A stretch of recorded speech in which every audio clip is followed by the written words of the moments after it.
Hey all, you'll always be kept up to speed with the most important news on this channel, and today is no exception. So this is of particular interest to people in Northern Ireland if they want to avoid a medical tyranny coming down on their heads, but it's of huge interest all across the West because the same kind of thing is happening.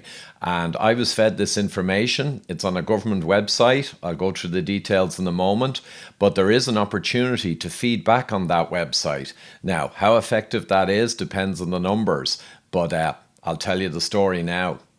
So here it is. The website's up there, ni.gov.uk, and I downloaded the document, looked through it, and it is fascinating. So basically, you can respond online. Probably if you're from Northern Ireland, I'm not sure if outside the UK. So all the information is there. But let's look at the document.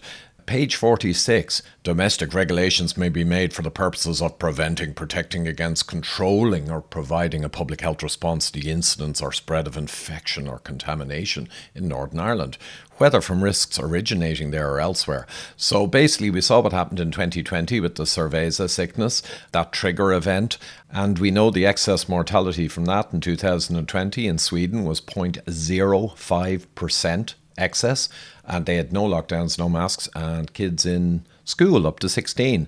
And in the UK it was around 0.1%, and they're WHO figures, and they're official. They were on the BBC. So basically they're talking about stuff like that, which is in the envelope of a nasty flu, basically.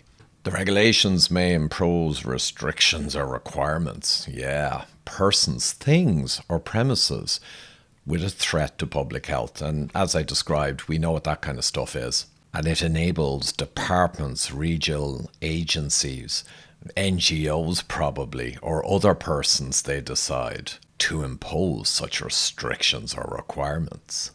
In relation to a thing, right, it can be seized or detained, kept in quarantine, disinfected or contaminated. They can do what they want to the bodies as well.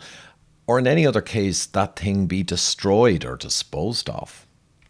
But in the case of a person, requiring a person to submit to examinations, be removed to a hospital or other suitable establishment, wonder what that might be detained, right, in these establishments, kept in isolation or quarantine, require a person to be bleep or to receive other treatments, to be disinfected or deconned, that the person wear protective clothing, masks anyone, and a lot more I'd say, that the person provide information or answer questions about the person's health or other circumstances, that the person's health be monitored and the results reported. Well, back to Billy. That the person attend training or indoctrination or propaganda or advice sessions on how to reduce the risk of the nonsense thing that's supposedly going on. That the person be subject to restrictions, oh yeah, they like that, as to where the person may go or with whom the person has contact. That the person abstain from working or trading. Of course, we saw that in the Cerveza. Destroy all the small businesses, mess everyone up, and feed all the moolah to the big corporations and the big box stores. We've been here before. So anyway, there you go. This is what they're proposing. I think 27th of September is the closing date for feedback. And this thing has been up on their website since July. But of course, no one really knows about it. So there's the details. Thanks to Dr. Margot on Twitter, put them up there, but they were also in the earlier slides.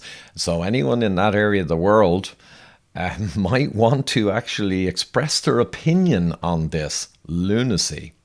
And by the way, if you want to know where it all came from, there is no better book than this one. It covers the 1800s right up to 2020 and the Cerveza. And you'll get it at pharosmedia.se, and that's the best place. It's in English, and Dr. Nordengerd's new books are also being translated into English, but this is the daddy. So it's a one-stop shop. I think it's around 10 books for the PDF or e-copy. So there you go. So that'll do it, folks. Hopefully people in Northern Ireland are becoming aware of this and will take action and talk to their politicians. The details are all there, supplied by the government.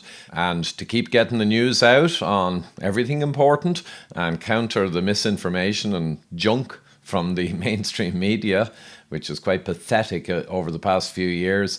I really do appreciate everyone's support and anyone else who can support me. Putting out another vlog today for my Patreons. There's also a PayPal link there. Anything you can do to help, really appreciate it. And let's beat this madness together.